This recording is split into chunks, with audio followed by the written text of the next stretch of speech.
Hello viewers, my name's Jordan Golson, and this is the Ford Maverick, which might be the most exciting new car, or truck, on the market today. This is the smallest truck that Ford makes, and sales for it are off the charts. Just people cannot get enough of this baby truck. This is the XL version. This is the base trim, and you can get it out the door, theoretically, for under $21,000, which is a steal for any car. You'd think that if you bought a car for $21,000 these days, that it would be stripped down to nothing and it wouldn't have anything interesting. This has got air conditioning and, okay, so it doesn't have cruise control, but you don't need cruise control, that's fine.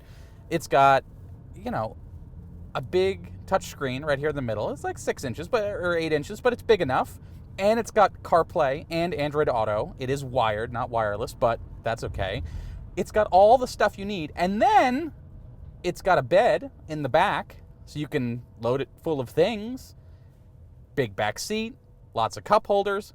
And the killer for this car is the hybrid motor. It's front-wheel drive only, but 42 miles to the gallon, which would be impressive in any car, never mind a truck. This might be the best fuel economy truck on the market, except for the electric ones, Rivian, Ford F-150 Lightning, all that. This guy is fantastic. For a first-time vehicle buyer, it's great. For sedan owners who want more room, it's great. For crossover and SUV owners who want a bed to throw stuff in when they go to Home Depot or whatever, it's great. I cannot say enough good things about this vehicle. I love it. And even in the stripped down trim, there's most cars, I would never buy the base model. And nobody buys the base model, right? But with this one, with the XL, aside from cruise control, which I think might be a speccable option, this is all you need. It's got climate control. Okay. It's got windshield wipers, headlights. It's got CarPlay, which is all anyone really wants these days, right? And it's got all this storage. It's super cleverly designed in here. You got tons of storage down here. You got a place to put your phone. You got a little thing to run your phone cable underneath. You got more storage. You got storage in here. I love storage. I love cup holders. So let's get into what makes this car so special. Truck. Sorry. Except for the people who are going to be like, it's not a truck because it's unibody. Okay, whatever. It's the same platform as the Ford Escape and the Ford Bronco Sport, which means it's proven, it works great. It rides like a car, which means it's really nice in here, even though it's a truck. And, it's fantastic. So, exterior, I think it looks really good. They're not doing anything crazy here. It just looks like a truck. And then there's front seats, back seats. Back seats actually pretty spacious in here. And so is the front. It feels very open. It feels much bigger than it actually is. It feels like the Ranger, which is actually a considerably bigger truck. And then you've got the bed. And the bed's not the biggest thing in the world, but it's more than enough to haul what most F-150 owners haul, if we're honest. What? You're going to put some plants back there, concrete, you're going to go to the, Costco, I don't know, all that stuff. But it'll all fit, and it works great, and it's got plenty of payload and all that. Anyone buying this truck, all of those stats, towing, payload, all that stuff, it's going to be fine. And if you need more, you're going to know you need more, and you're going to buy a bigger truck. So that's fine. This is aimed at, Nissan Altima owners who have a sedan and haven't moved up to a crossover yet. But why would you want a crossover when you can get this thing? You Nissan Murano over there? No, I'll just buy this. 42 miles per gallon. That's the estimate. City, highway, it's all right around there. The hybrid engine is fine. It's not the fastest thing in the world, but you don't need it to be super fast. If I put my foot down, it goes. If I hit the brakes, it recharges the battery. Fantastic. That's I don't want to use the term basic motoring because that implies that it's, doesn't have features or whatever. But in terms of getting you from point A to point B, which is what most people want from their vehicle, this does a great job at it, because it's got a hybrid motor and 42 miles per gallon and the whole thing. Like, it's fast enough to merge onto the highway. It's fast enough to pass, that 50 to 70 mile an hour thing. So all that's fine. In the bed, there's some really neat stuff, and actually they've really gone into the whole like maker thing with this. They want people to be able to 3D print. They want people to be able to build their own stuff. So you can buy like a bike rack from Ford. You can go and give them, $300, whatever it is, to buy a bike rack that goes in the trunk. Or they've given the instructions, and they've put these online. You can actually scan a QR code in the back to get the instructions of what you need to buy at a hardware store. A couple pieces of wood, couple of brackets, screw, the typical stuff that you buy at a hardware store. And it tells you how to screw it all together to make a bike rack and put it in the back. So you can spend $40 on some hardware, put it all together, and then you've got a place to put your mountain bikes.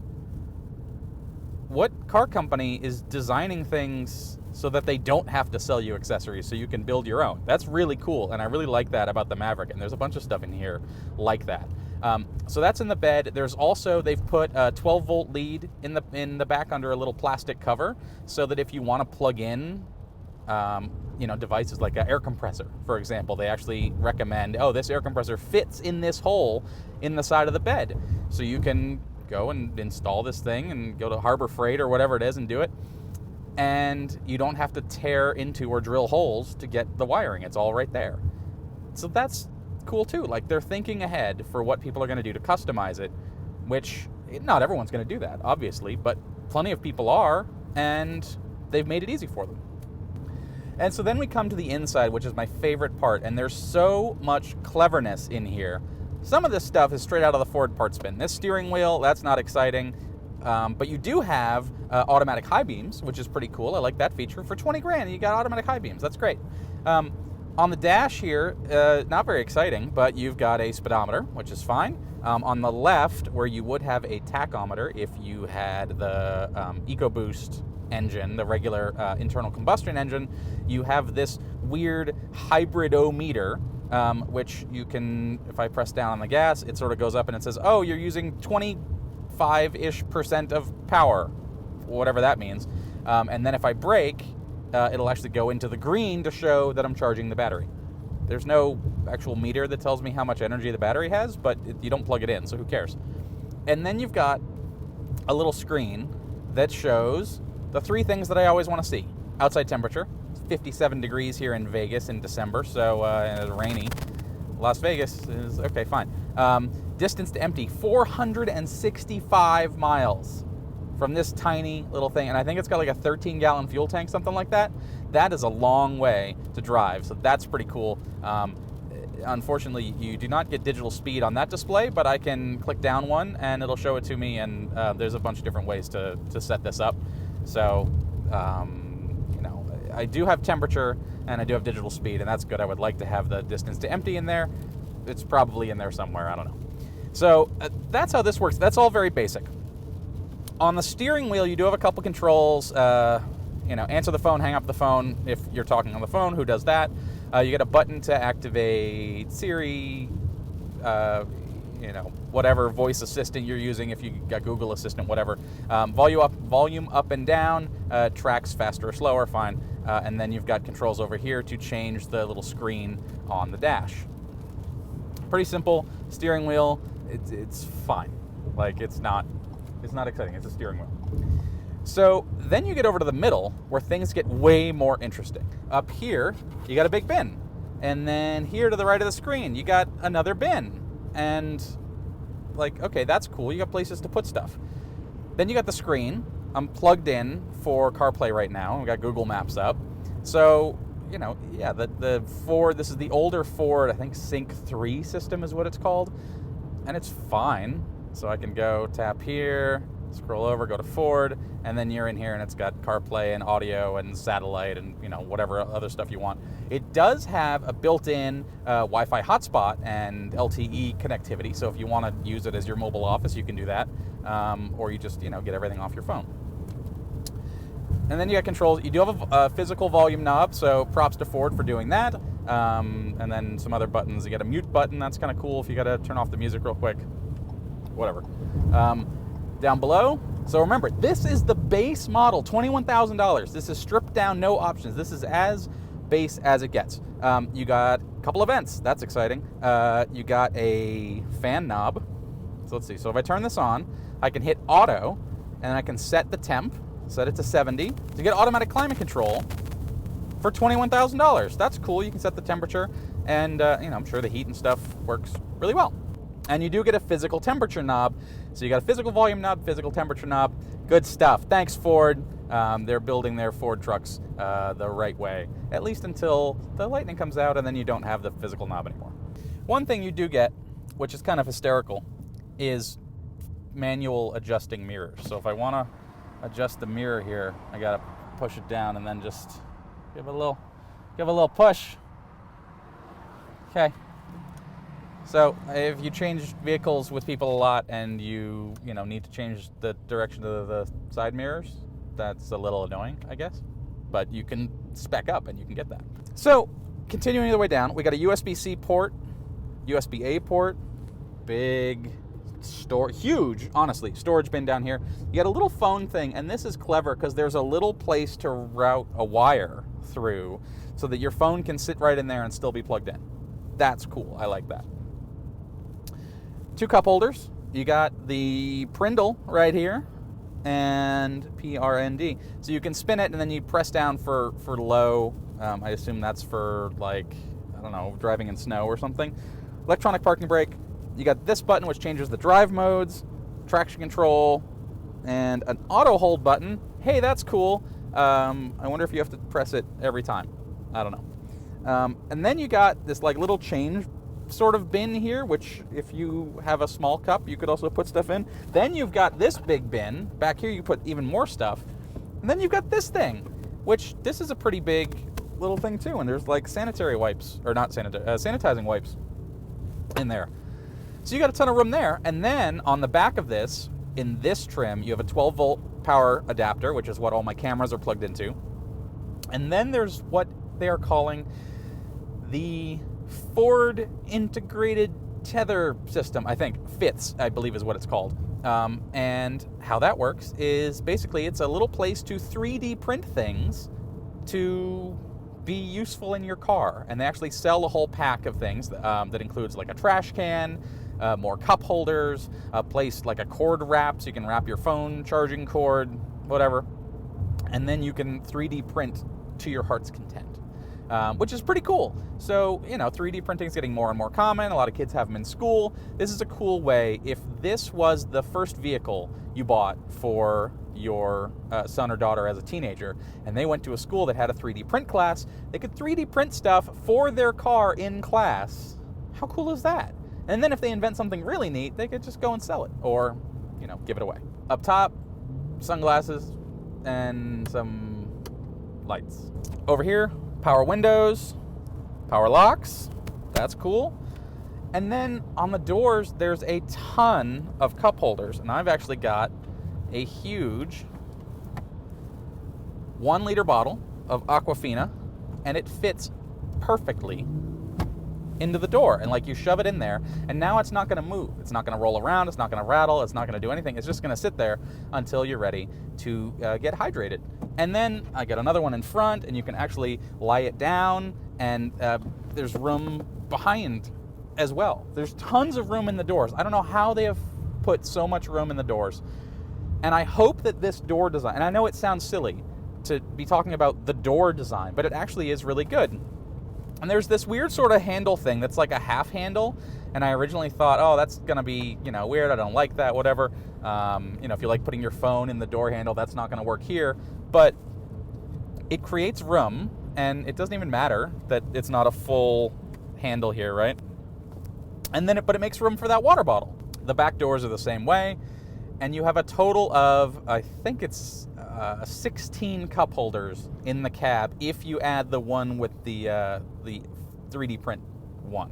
So there's 14, and then you can add 2 more if you fold down the little center armrest in the back. You get 2 more cup holders in that. So you get 14, and then if you fold that down, that's a car that seats 4 people. 14 cup holders. Is that necessary? No, it's not. But more cup holders is always better, and I love having extra storage. And if these door designs or something similar don't come to the next generation F-150 and Super Duty and all that stuff, I'll be shocked, because this is such a clever thing. And you got these little like geometric designs on the doors. They look kind of neat. Like the whole thing is nice. These cloth seats are lovely. And it's $21,000. You got all this room, big front seats. It drives like a car. The back seats are plenty roomy. Like, I wouldn't mind riding back there. And then you got this huge rear bed. The only stuff you get if you spec up to XLT or Lariat, which are the 2 trims. So this starts at $21,000, and the top tier Lariat's about $38,000. So you got a lot of space in there. The price almost doubles. And you get leather, and you get nicer like touch points and stuff, and you get, you know, dual zone climate control and adaptive cruise, which is nice, but you can actually get that on the XLT trim. So that's sort of the sweet spot on this, as always, is the middle one. But you could buy this and be perfectly happy. And as long as you don't mind not having cruise control, which I guess it's annoying, but like, we used to not have cruise control. But other than that, this is everything you need. This truck's perfect. And I don't usually say that. Like, I don't know what to complain about. The manual mirror? No? No sunroof? You can get one if you want to pay for it, but you don't have to. This is all you need. $21,000. This is the car to buy. Used to be my recommendation on a car was the Toyota Corolla Hybrid. Because you buy that, 52 miles per gallon, it was about 24 grand. This is less money. Not quite as good fuel economy, I'll admit that. But this is so much more practical than a Corolla. It's just as good on the inside. It's comfortable, there's CarPlay, like all that stuff, backseat, all that, and a bed. And so it looks cooler too. And this is actually a really cool car. This is so hot. The hybrid version, they sold out of in November for all of 2022. They have sold reservations for every single Maverick hybrid they're going to be able to build in 2022. This is the most, people are excited about this. This is the most interesting new car because people are buying it who never thought they would own a truck. And okay, it's windy today, it's a little loud in here. So what? Nobody cares. And the engine's really quiet too because it's a hybrid, right? This is perfect. Like if my mom wanted to buy a car and she said what to get, Ford Maverick. Got a friend of mine's girlfriend, she's looking at a car. She's replacing actually an Altima or something like that. And I said, get a Ford Maverick. Just, you know, anyone who's asking what car, you know, friend of mine's looking at something for his son. He's 16 for his first car, Ford Maverick. They were like, oh, should I get the Ranger? I'm like, no, just get the Maverick. That's all he needs. And get the hybrid, so it's slower, and so he doesn't get himself into so much trouble and can spend less on gas. Ford Maverick. That's my review. This is like the easiest thing ever because all I can do is say nice things about it.